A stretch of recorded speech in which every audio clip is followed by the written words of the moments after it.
নমস্কার বন্ধুরা, দ্বিতীয় লটের চন্দ্রমল্লিকা আমি তৈরি করছি। দেখুন, সেই দ্বিতীয় লটেরই এই গাছগুলো একটু আগে আমি লাগিয়েছি। তাই যখন প্রথম লটের ফুলগুলো শেষ হয়ে যাবে তখন দ্বিতীয় লট শুরু হবে।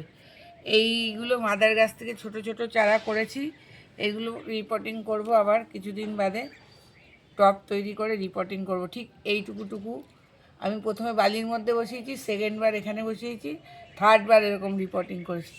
তাতে এটা দেখুন, এমনিতে স্নোবলের জাত একটা বড় ফুল নেওয়া যেত। আমি একটা বড় ফুল না নিয়ে অনেকগুলো ফুল নেব বলে ডালগুলো ভেঙে ভেঙে দিয়েছি। তাতে এতগুলো ব্রাঞ্চ হয়েছে একটা গাছে। এটা কিন্তু পমপম জাতের চন্দ্রমল্লিকা নয়, এটা স্নোবল জাতের চন্দ্রমল্লিকা। করে আপনাদের দেখাবো।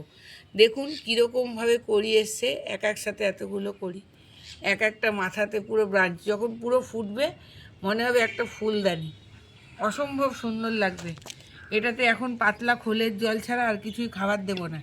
যা দেওয়ার গ্রোথ আনার সময় দেয়া হয়ে গেছে, 10-26-26ও দেওয়া হয়েছে, সুপার ফসফেটও দেওয়া হয়েছে, হাড়গুঁড়ো, শিংকুচি সবই দেওয়া হয়ে গেছে।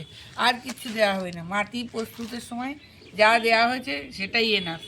এখন শুধু পাতলা খোলের জল সপ্তাহে একদিন দিতে হবে। আর কাকা 2 ফোঁটা 1 লিটার জলে 2 ফোঁটা 1 লিটার জলে স্প্রে করতে হবে, যাতে কালো পোকা ভরে না যায়।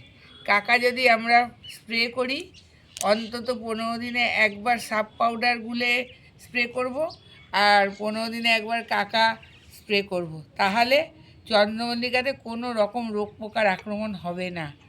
এই চন্দ্রমল্লিকা আপনাদেরকে ফোটার পর দেখাবো। আর এগুলোও যখন ফাইনাল পটিং করে এরকম গাছ তৈরি করব, তখন এগুলোকেও আপনাদের দেখাবো।